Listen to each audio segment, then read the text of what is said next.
All right. Well, I'm really excited for today. I'm so glad to have my good friend Dan Kaminsky on. He's going to be talking all about his new company, Foundation Launch. And Dan, I got to see you speak recently at the And Asset Mastermind, and you said something that really changed a paradigm for me. You said, and I don't want to butcher the quote, but I think it was, if you say money can't buy you happiness, you haven't given enough away. Was that the quote or That's close? correct. Okay, so that really blew my mind, and I want to dive into this because we just had a great conversation on some case studies we talked about. But share with everybody here like how you got into Foundation Launch and why you started it. Yeah, so what we're talking about today are private family foundations. Mhm. And I got into it as I was trying to figure out different tax strategies. And this goes back to 2019 and learning about all the different things that you can do to save money on taxes. And I'm the type of person where I want to know how the watch works. I don't want to just tell time. And so I actually went off and became an enrolled agent to learn more about this stuff. But the concept of the private family foundation was taught to me as a way to save money on taxes.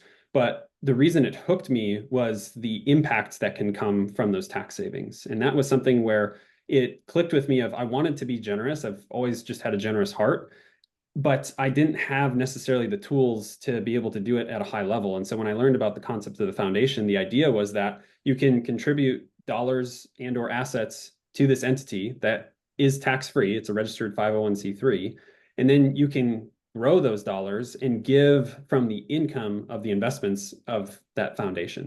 Wow. So if you look at how the wealthy of the world operate, they never spend principal because like the principal, whether it's their net worth or their investments, whatever it may be, they don't spend those. They spend the income from those so that their net worth can continue to grow, leaps and bounds, generation to generation. And the same premise is in the foundation world. I came up with this idea of what I call the sustainable giving system of if you can get enough dollars into the tax-free environment and grow it at a certain interest rate that replaces, if you do annual giving, if it replaces that dollar amount, that giving can happen whether you're here or not. Yeah. And so that is really what captured my attention was the ability to grow my impact, not just be generous, but actually grow my generosity and then bring in the living legacy components of that. That's something that I talk about a lot is you don't Yeah. have to die to leave a legacy. You can do it while you're living. And now as my wife and I are starting a family, the concept of legacy is even, bigger now. Yeah. And that idea that our future heirs can take control of that legacy and control of our charitable giving and continue to grow it in perpetuity if they so choose. Mhm. Such a special thing. Yeah, man, that's absolutely incredible. So now that you're working with families that have multiple millions of dollars and you're in like another level of working with net worth clients, what's the number one thing you've learned from working in that space, working with wealthier people? What I've learned is they care deeply about control and flexibility. And that's actually why, if you look at the Forbes 400 list, 83% of the families on that list have a private family foundation. And the Wow. reason for that is the foundation gives you maximum control and maximum flexibility. Right now, donor advised funds are really hot because all of the Yep. big custodians like Fidelity and Schwab and Vanguard, they've realized, hey, we can tell people that they're being charitable and they get to maintain custody of the assets. And donor advised funds are very easy to set up. But the main difference is you lose that control aspect, which is why you're not seeing the really wealthy people utilizing the donor advised fund, even though you can use it in tandem with a foundation. And I've seen case studies of that. Wow. But by and large, the reason they're not using the donor advised fund is because even in the name, you become an advisor to the fund. You don't control that fund. You can advise in it. And the DAF sponsor, so the donor advised DAF, the DAF sponsor actually has legal control of the assets. And typically, if you donate anything that's not something like a stock or a mutual fund, they're going to liquidate those and reinvest them in their own mutual funds. And so again, you lose a lot of control and flexibility in that regard. The inverse of that is with the foundation. I call it the cookie monster of charitable vehicles because you can quite literally give it anything. If you can get it valued, I've seen things like uncut timber, livestock, artwork. Angelina Jolie had her wedding photos valued and donated to her foundation. They've been Wow. depreciating over time, which I find kind of funny. But whether it's stocks, bonds, mutual funds, pieces of real estate, cryptocurrency, artwork, jewelry, privately held stock in businesses, almost anything, you can contribute to the foundation and then grow it from there. And like I said, give from the income of that. Wow. That's an interesting story about Angelina Jolie. That's pretty cool. So you could create value out of a photo and then like you're creating art. I mean, really is what or something that's valuable. So that brings me to my next question because I appreciate you answering the difference between why people go donor advised or foundation. But where can people who aren't on the Forbes, top list, figure out how they can set up foundations? Like, does it work for families that maybe have a net worth of, say, $1 million?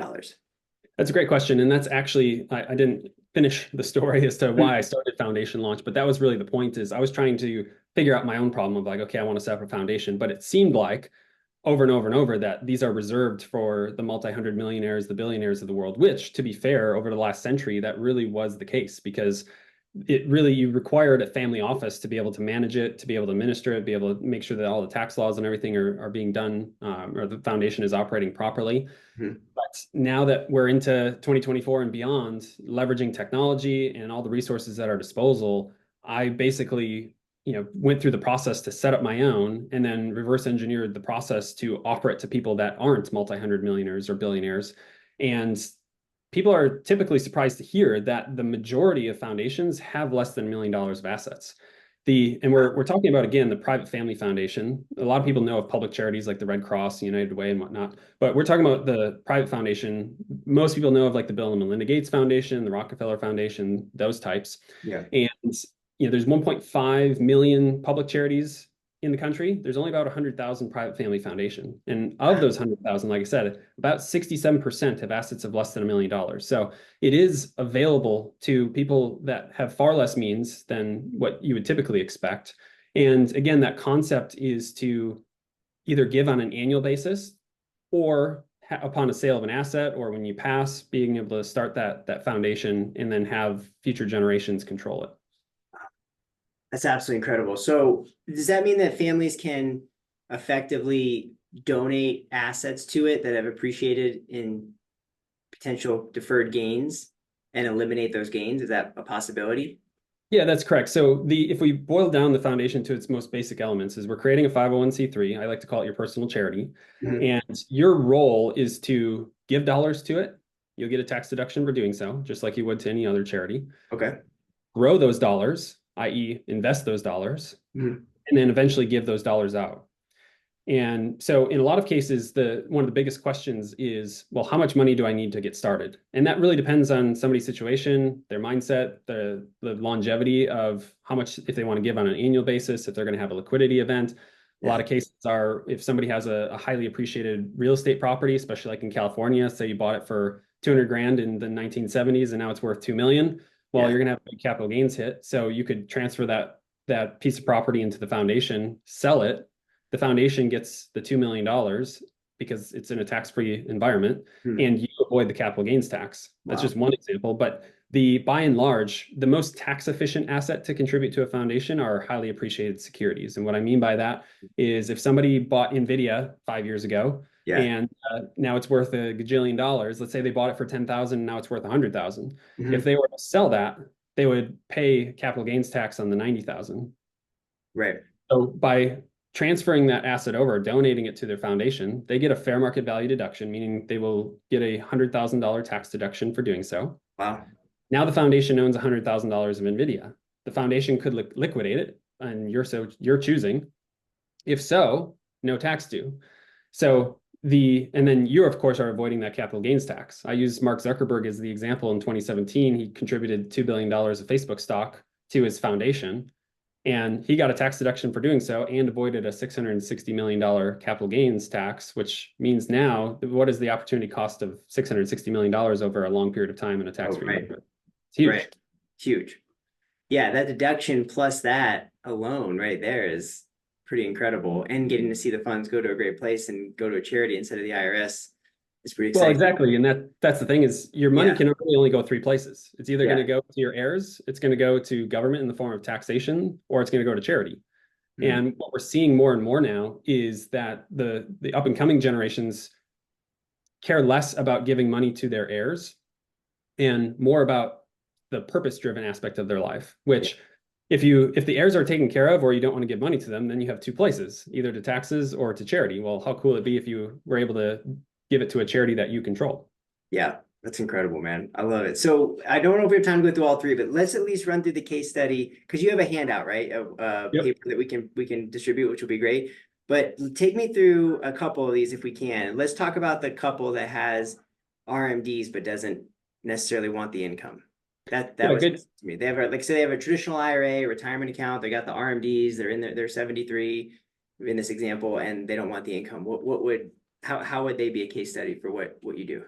Yeah, so a good example of, like you're saying, is somebody who has to take an RMD, but they don't necessarily need that income. Well, Yeah. by taking the RMD, that's going to increase their income. So what they can do is establish a foundation, take that distribution and contribute it to their foundation, which is going to create a tax deduction for them to lower the tax exposure.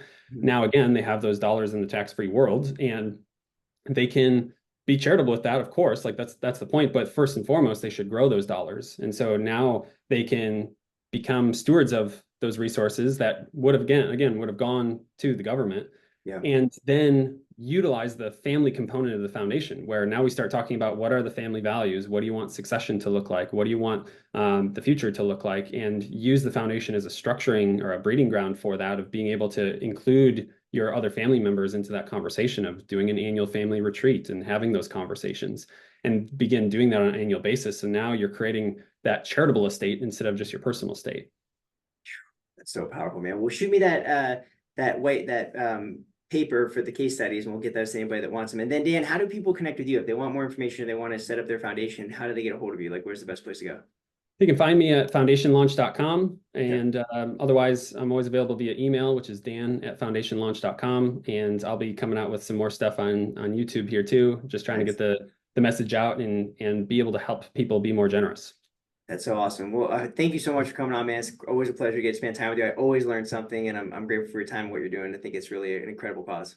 Thank you. It was a pleasure. Absolutely. All right. If you want more information from Dan, click the link down below, go to foundationlaunch.com or email him directly, and let's get you set up with a call with Dan. He's an incredible person. He's meant so much to me in my career, and I think it will be able to help provide a lot of value for not only my clients, but everybody watching. So thanks again.